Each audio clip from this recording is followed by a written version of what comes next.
This review has been made possible by Toyota of Naperville. As you know, Toyota has tons of brand new Toyotas available for purchase, but did you know that they also have a remarkable selection of used cars? Head on over to toyotaofnaperville.com and look through hundreds of used cars for sale right now. Alright, what's up guys? My name is Zach, and today I am driving a 2010 Mercury Milan. Up front is a 2.5 liter inline 4, and down below is a 6-speed automatic transmission.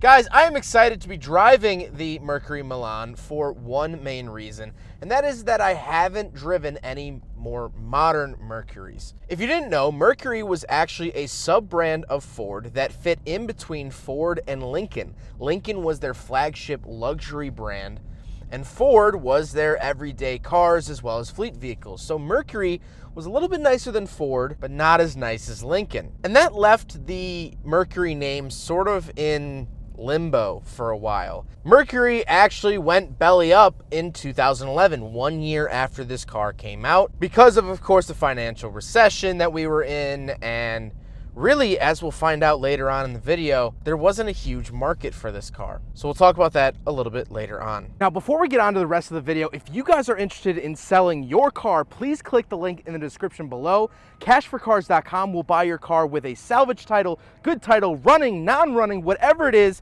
Please go support the channel by clicking the link in the description below. You can get a fast and easy quote for free, and they will pick up your vehicle in less than 24 hours. Let's get back to that 2.5 liter inline 4. It is a Duratec engine from Ford. I'll put the horsepower and torque up on the screen. There you go, as well as I will put the miles per gallon up on the screen. Now, the interesting thing about this motor, like I said, it is a Duratec 2.5 liter, and actually, with my own two eyes, I've seen this engine make, with a turbocharger, upwards of 500 horsepower on E85, and of course a tune and things like that. So this engine has potential, but here in the Milan, it doesn't feel like it has potential. It feels like a college dropout. And no, it feels like a junior high dropout. It's not quick, it's not sporty, it's just kind of there. And that's really the mantra of this whole car, is that it's not amazing, it's not terrible, it's just kind of there. Mercury Milan up to the starting line. I don't believe I have any sport modes. So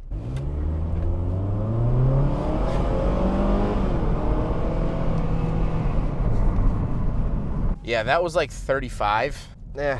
You know? Like I said, Paradude is a 6-speed automatic transmission. It shifts, you know, it does the job. 6-speed is pretty adequate for a car like this, especially a 10-year-old car like this. 6 speeds were pretty popular for the time, and you have those upper highway gears, so you should be all right. Last but not least, this Milan is front-wheel drive. So let's talk about the interior. Well, in front of me, I have 3 main gauges. On the far left is my tachometer. In the center is my speedometer, as well as a little information screen down at the bottom. And then on the right, I have my coolant temperature and fuel, as well as my gear selector in the middle. I like the layout of these gauges. I think this is a strong point of the Milan.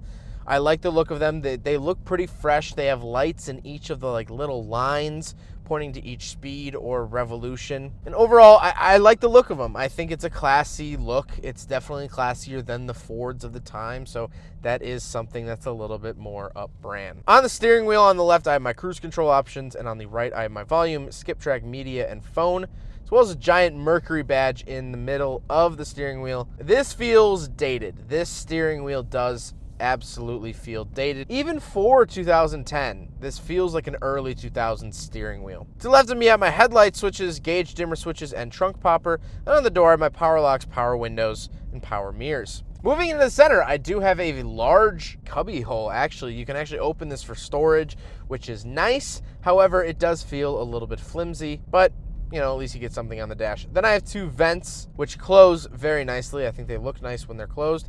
And then my radio. Now, this is before the time of touchscreens. Now, every car you get into has a giant LED display that has 1.5 million different colors. This is, well, one color. It's a light blue, and that's it. This whole center stack area is very, very Ford. This is the exact same thing you'll find in the Ford Fusion, which is the sister car to the Milan. So nothing really new here. I do have all my radio buttons. I can dial my phone through here, clock, scan, category, folder, menu, sound, text. I can switch between AM and FM radio, CD, aux, or Sirius. There is no USB input or Bluetooth. Then we have the climate controls. The power button seems to have had better days, but at least I have that. No dual zone, unfortunately. And then I have some buttons down below and my traction control button. I do have a 12-volt outlet on the center console, and then I have the shifter as well as my little sync powered by Microsoft badge. This does have the sync system. The shifter is the same shifter you'll find in the F-150s, in the Tauruses, in the Escape. Pretty much everything from this era has this same sort of shifter, and it's fine. It works. It feels a little flimsy. It's a little plasticky, but what do you expect? To finish out the center console, I do have 2 cup holders. The seats are decently comfortable. They are cloth. They are very base model. This is a base model Milan, so I can't knock it too hard. Although they are power, so that is nice that the base model Milan got power seats, but they are not heated and they are not memory. And honestly, they do look a little cheap. These look like base model Ford seats because this really is a base model Ford. However, you know, when I buy that Mercury badge, I should at least get a tiny little bit of extra. I guess that power seats, I guess that's the extra thing that I get, but Before we get to the back seats, I do have a sunroof. It's decent size, and I'm glad that I have one, especially here on the base model. But let's talk about the back seats. All right, so we're in the back of the 2010 Mercury Milan. And the back seat's okay. Knee room isn't great. However, I did move my seat back a little bit. Headroom is all right. Again, this is like a decent mid-size sedan. Nothing really too crazy going on here. I do have speakers in the back doors, which is nice. I have this fold-down cup holder, which interestingly enough, the cup holders are like kind of diagonal, which is odd. But other than that, it's a fine back seat. If you're planning on purchasing one of these and you have a family, this will suit it fine. You're not gonna have too many issues here. We will take a look at the trunk real quick, and then we'll talk about the looks. All right, around the back of the Milan, popped it from the inside. Here is the trunk space, which is actually very, very large. That is something that Ford, Mercury, they've always done really, really well. Very large trunks, which is very nice. I don't get any like amenities back here, no outlets or anything like that, but it's very, very sizable, very usable.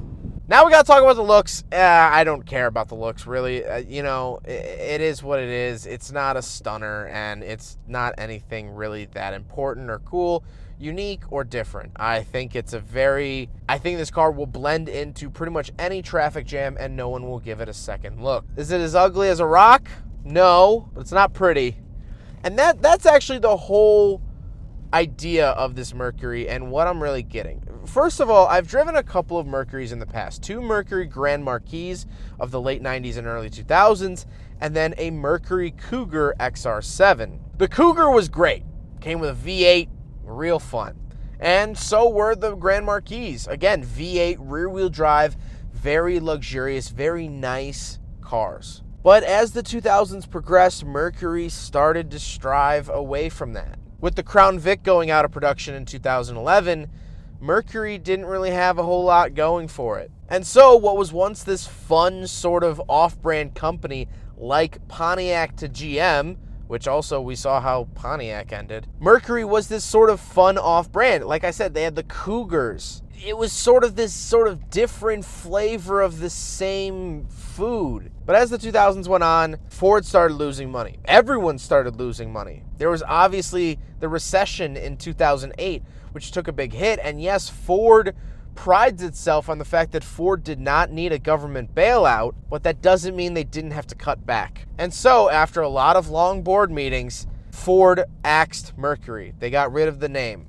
Gone. And what's disheartening about that, and what's also disheartening about Pontiac's in the same boat as Mercury, is the fact that these brands that were once fun didn't get a rightful send-off because they were cut due to budget. I wish that they brought back the Cougar for the end of the run. If they knew Mercury was going to close, make one more Cougar based off the Mustang chassis. The Mustangs weren't amazing at that time, but they still came with V8s. That would have been cool. A Mustang-based Cougar? That would have been awesome. Really, really cool. But no, this is the last car that they made. This Milan, this car that was named after a city in Italy that, let's be honest, none of the Ford engineers had ever been to. Nothing about this car speaks Milan to me. Milan is like the fashion capital of the world. It's very iconic. It's different. It always pushes the boundaries. This doesn't do any of that. This doesn't push a single boundary. It doesn't even poke the boundaries. And so that's what depresses me the most about this car, is the fact that this is the end of Mercury, a company that had been around since the late 1930s. It survived World War II. It survived Vietnam. It survived the oil crisis of the 70s. It survived all of the emissions standards that were set from the oil crisis and still in place today. It survived oil embargoes, war, defeat, victory. Mercury withstood all of that stuff that we learned about in history class from 1938 on. And yet, due to budgetary cuts, Mercury's gone. And this is the end of it. This is the final page of Mercury. And it is not a satisfying ending. It didn't go out with a bang. It went out with a whisper. And I think that's the saddest thing of all. Well, I hope you guys enjoyed the video. Huge thank you to Toyota of Naperville for allowing me to take out their 2010 Mercury Milan base. This is one of their used cars, but if Mercurys are not your thing, if Toyotas are not your thing, definitely go still check out toyotaofnaperville.com. They have hundreds of used cars on the lot at all times. If this isn't your thing, and then I promise you, they will find you a car that fits your needs. They are absolutely awesome. Their information is up on the screen, as well as linked in the description below. But I hope you guys enjoyed the video. Don't forget to rate the video, comment on the video, and subscribe if you really liked it. Take care, guys.